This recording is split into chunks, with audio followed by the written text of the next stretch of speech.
আমি ছিলাম না, বিশ্বাস করুন। তুই নিজের হাতে করেছিস। আসসালামু আলাইকুম ডিয়ার লিসেনার্স, আশা করি সকলে ভালো আছেন এবং সুস্থ আছেন। আপনারা শুনছেন ভয়.net এবং আমি রিন আছি আপনাদের সাথে।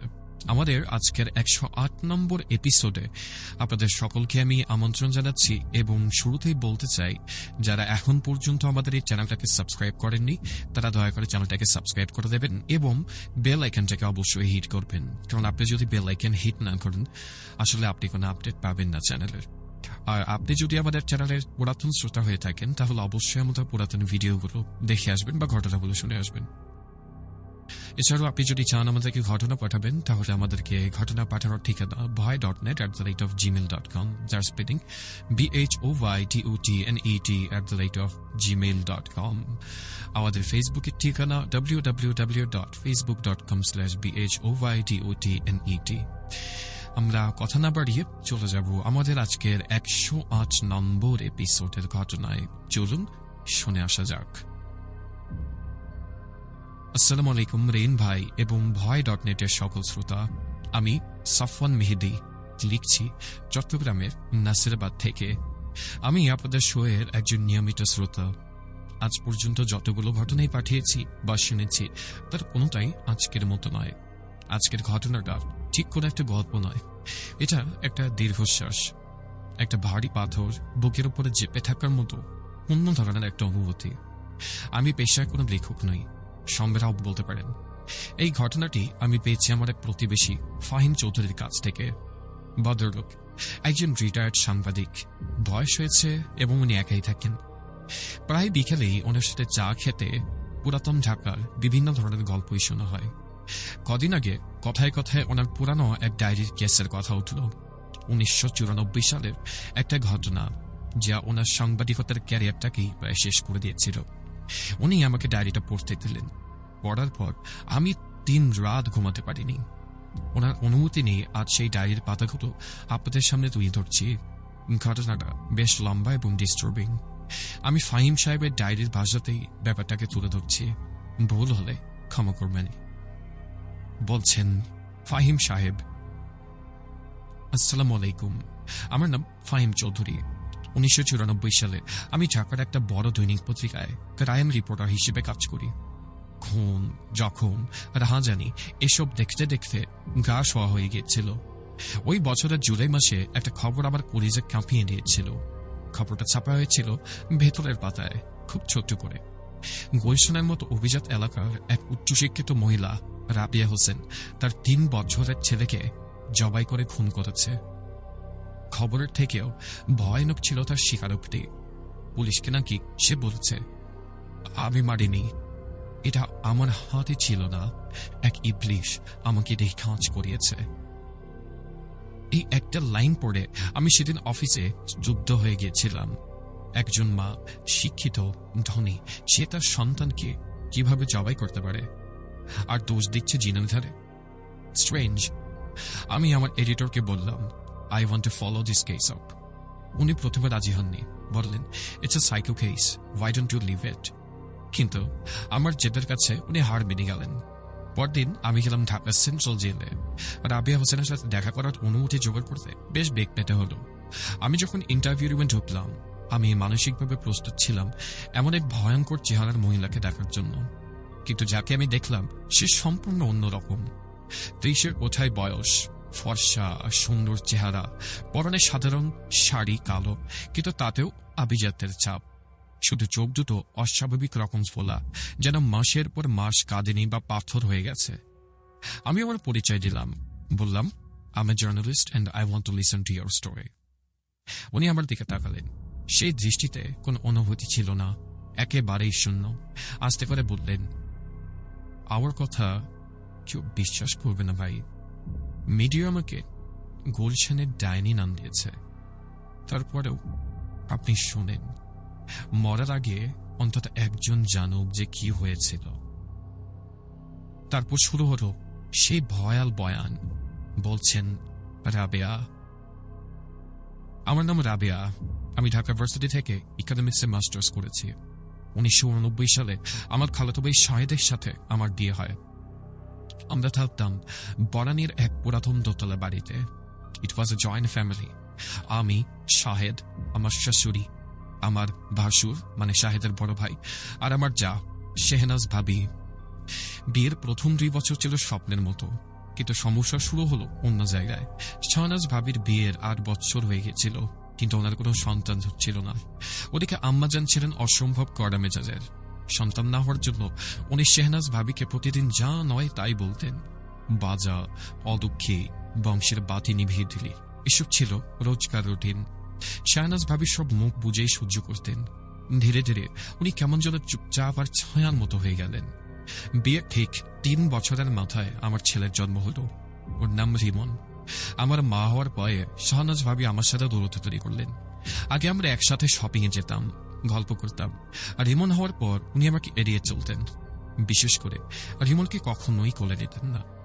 উনি প্রায়ই একা একা বাড়ির চিলেকোঠার ঘরটাতে ঢুকে বসে থাকতেন। ঘরটা সবসময় তালা দেওয়া থাকতো। প্রায়ই দেখতাম উনি গভীর রাতে বাইরে যেতেন আর বড় একটা কালো ব্যাগ নিয়ে ফিরে আসতেন, আর ওই ব্যাগ নিয়ে সোজা চিলেকোঠায়। একদিন রাতে রিমনের কান্নায় আমার ঘুম ভেঙে গেল।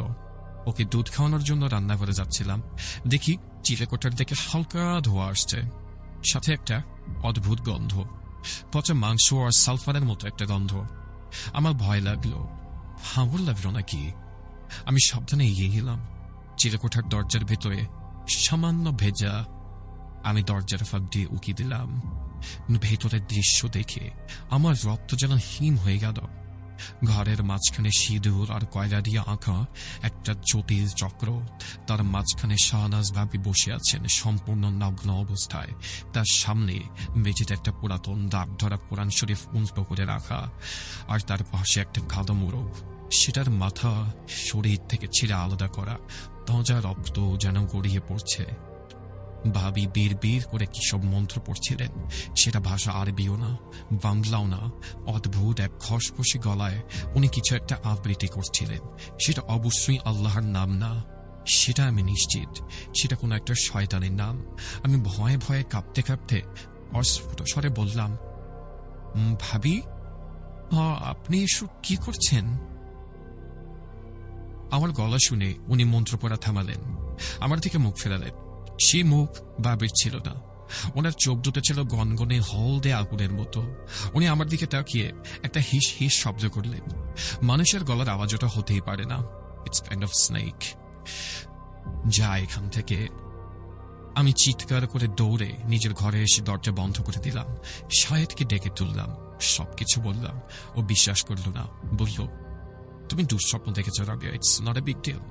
ভাবি এমনটা করতেই পারে না, so don't think about that. কদিন পর থেকে আম্মাজান অসুস্থ হয়ে পড়লেন। উনি বলতে লাগলেন, রাতে কেউ নাকি ওনার দরজায় আজও কাটে, কেউ নাকি ওনার বিছানা নিচে বসে হাসে, ফিস ফিস করে ওনার নাম ধরে ডাকে। আমরা ডাক্তার দেখালাম। ডাক্তার বললেন, বার্ধক্যজনিত প্যারানয়া। অবশেষে এক রাতে আম্মাজানের চিৎকার শুনে আমরা ওনার ঘরে ছুটে গেলাম। গিয়ে দেখি উনি বিছানায় পড়ে আছেন, চোখ দুটো ঠেলে বেরিয়ে আসছে, মুখে চূড়ান্ত আতঙ্ক। আর ওনার ঘাড়টা অস্বাভাবিকভাবে পেছনের দিকে ঘোরানো, একেবারে উল্টো। ডাক্তার বললেন, ম্যাসিভ স্ট্রোক। কিন্তু আমরা জানতাম এটা কোনো ধরনের কোনো স্ট্রোক নয়। সবাই যখন লাশ নিয়ে ব্যস্ত, আমি দৌড়ে চিলেকোঠায় গেলাম। ঘরটা ছিল খোলা। সেই পচা গন্ধটা আবারও তীব্রভাবে আমার নাকে এলো। ভেতরে দেখি সেই চক্রের মাঝখানে ছোট্ট একটা মাটির পুতুল রাখা।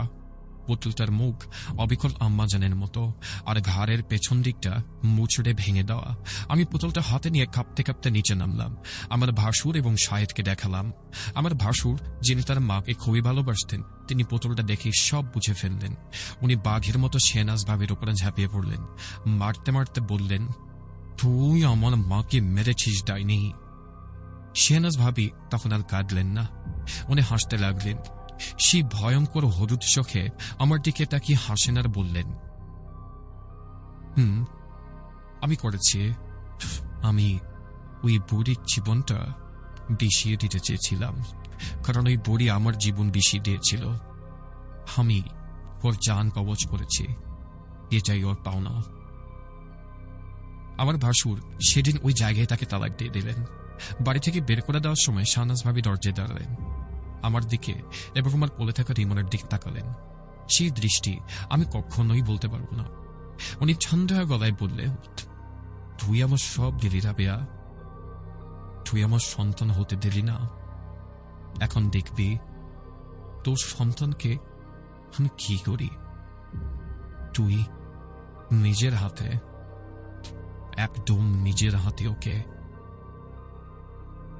উনি বাকিটা না বলিয়ে হলখল করে হাসতে হাসতে বেরিয়ে গেলেন। এরপর থেকে আমার জীবনটা যেন বদলে গেল। আমি প্রায় রাতেই ঘুম থেকে উঠে দেখতাম আমি রান্না করে দাঁড়িয়ে আছি, আমার হাতে বটি, অথচ আমার কিচ্ছু মনে নেই। শায়েদ বলতো আমি নাকি ঘুমের মধ্যে ওর গলা টিপে ধরেছিলাম। আমি আয়নায় তাকালেই দেখতাম আমার পেছনে শাহনাজ ভাবি দাঁড়িয়ে আছেন, চোখ ফেরালেই কেউ নেই।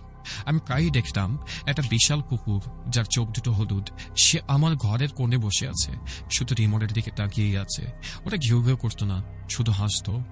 কুকুরের হাসি যে এত ভয়ানক হতে পারে আমার জানা ছিল না। আমার ভেতরে একটা কণ্ঠস্বর সবসময় কথা বলতে শুরু করলো, শাহনাজ ভাবির গলা, গড রাবিয়া, শেষ করে দে, তোর স্বাদের সোনা শেষ করে দে। আমি কেমন যেন পাগলের মতো হয়ে যাচ্ছিলাম।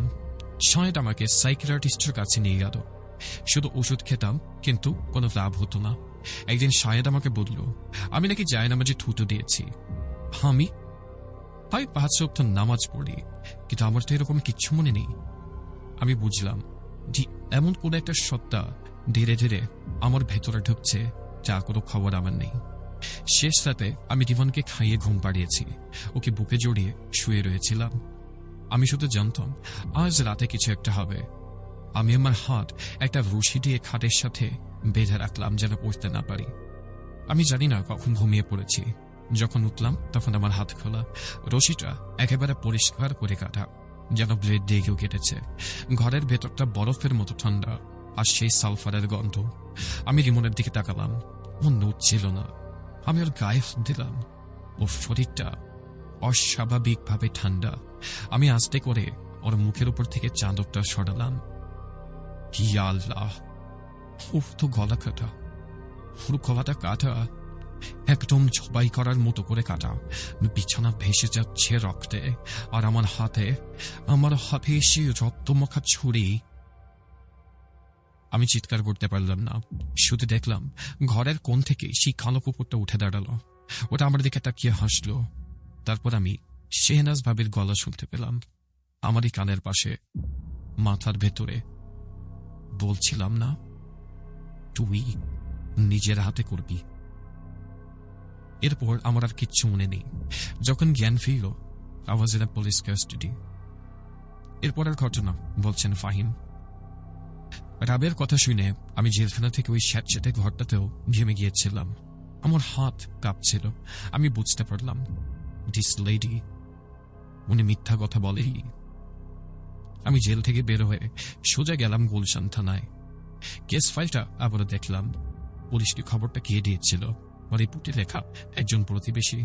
এটা আমার ভেতরের লগ বুকে দেখলাম। প্রথম ফোনটা যিনি করেছেন তার নাম শাহনাজ বেগম, রাবের ভাসুরের তালাকপ্রাপ্ত স্ত্রী। আমি সেই নম্বরটা জোগাড় করলাম, কাপা হাতে অফিসের ফোন থেকে ডায়াল করলাম। একেবারে রিং হতেই ওপাশ থেকে একজন ফোন ধরল, খুব শান্ত ঠান্ডা মহিলা গলা। আমি বললাম, hello, this is Fahim Chowdhury, I M A journalist. ওপাশ থেকে উত্তর এলো, আমি জানি তুই কে, রাবের সাথে দেখা করেছিস না। আমার বুকটা ধড়াস করে উঠল। আমি জিজ্ঞেস করলাম, আপনি কিভাবে জানলেন? মহিলাটি হাসলেন, সেই খলখলে হাসি যা রাবেয়া বর্ণনা দিচ্ছিল। যে ওই বুড়িকে মারতে পারে, যে ওই বাচ্চাকে কোরবানি দিতে পারে, সে তোর খবর রাখতে পারে। আমার গলা শুকিয়ে গিয়েছিল। জগিরে বললাম, রাবেয়া যাই বলেছে সবই কি সত্যি? উনি বললেন, সব সত্যি। আর শোন, এই ঘটনা নিয়ে এক লাইনও লিখবি না। যদি লিখিস তাহলে পরের বার তোর কলমের বদলে তোর হাতে অন্য কিছু থাকবে। তোর ঘরের বাতি নিভে গেলে আমার ছায়া দেখতে পাবি। ফোনটা কেটে গেল। আমি সেদিনই আমার রেজিগনেশন লেটার জমা দিই। আমি আর কখনো ক্রাইম রিপোর্ট করতে পারিনি। কয়েক মাস পর শুনলাম রাবিয়ার নাকি যাবজ্জীবন কারাদণ্ড হয়েছিল। তারা তো 6 মাস পরে খবর পেলাম শাহনাজ ভাবি মারা গেছেন। উনি তখন মোহাম্মদপুরের এই ফ্ল্যাটেই থাকতেন। সেই ফ্ল্যাটে আগুন লেগেছিল। প্রতিবেশীরা বলেছিল আগুন লাগার সময় সারা এলাকা পচা মাংস আর সালফারের গন্ধে পড়ে গিয়েছিল। আমি জানি না এটা ন্যায় বিচার কিনা। আমি শুধু জানি আমি রাবিয়াকে কথা দিয়েছিলাম তার গল্পটা মানুষকে জানাবো। আজ এতদিন পরে ওয়াদাটা রাখলাম। ফাহিম সাহেবের ডায়েরি এখানেই শেষ। আমি ডায়েরিটা বন্ধ করে ওনার দিকে তাকালাম। উনি আমার দিকে তাকিয়ে হাসার চেষ্টা করলেন। বললেন, সাফওয়ান, ওই রাতে ডায়েরিটা শেষ করে আমি ঘুমাতে পারিনি। মাঝরাতে দেখি আমার ঘরের কোণে একটা কালো কুকুর বসে আছে, চোখগুলোয় হলুদ। আমি আর কিচ্ছু বলতে চাই না রেন ভাই। ভয়.নেটের সবাই ভালো থাকবেন, সাবধানে থাকবেন। এই ঘটনাগুলো নেহাত কোনো গল্প নয়, এগুলো কারো জীবনের বিভীষিকা। আজ আসি, আসসালামু আলাইকুম।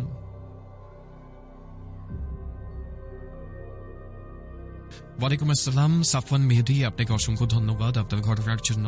ইট ওয়াজ এ ইউনিক স্টোরি। আশা করি আপনাদের সকলের ভালো লেগেছে, এবং এমন ঘটনা যদি আপনার জানা থাকে তাহলে অবশ্যই আপনি আমাদেরকে ইমেইল করতে পারেন। আমাদের ইমেল অ্যাড্রেস হচ্ছে bhoy.net@gmail.com, যার স্পেলিং BHOYDOTNET@gmail.com। আমাদের ফেসবুকের ঠিকানা www.facebook.com/bhoydotnet। আপনি যদি আমাদের চ্যানেলটাকে এখন পর্যন্ত সাবস্ক্রাইব করে না থাকেন, দেন অবশ্যই সাবস্ক্রাইব করে বেল আইকনটাকে হিট করবেন, because if you don't hit the bell icon you won't receive actually any update from the channel. এবং নোটিফিকেশন না পেলে আসলে সাবস্ক্রাইব করে আমার মনে হয় না কোনো লাভ আছে। সো আপনাদের কাছে আমার বিনীত অনুরোধ যে আপনারা চ্যানেলটাকে সাবস্ক্রাইব করবেন এবং আমাদের ভিডিওগুলো রেগুলার দেখবেন। আমাদের আজকের এই 108 নম্বর এপিসোড থেকে আমি রেইন বিদায় নেব। তবে যাবার আগে বলতে চাই যে আপনারা আবার আমাদেরকে শুনতে পারবেন আগামী মঙ্গলবারে, বিকজ আমাদের শিডিউলটা হচ্ছে আমরা সপ্তাহে 2টা দিন শো করি। ওয়ান ইজ মঙ্গলবার এবং আরেকটা দিন হচ্ছে শুক্রবার। তো যেহেতু আজকে শুক্রবার 108 নম্বর এপিসোড, আগামী মঙ্গলবারে 109তম এপিসোড নিয়ে আপনাদের সাথে কথা হবে। ততক্ষণ পর্যন্ত সকলে ভালো থাকুন, সুস্থ থাকুন এবং অবভিয়াসলি ভয়.নেট টিউন করে রাখুন। রেইন বিদায় নিচ্ছি। আসসালামু আলাইকুম।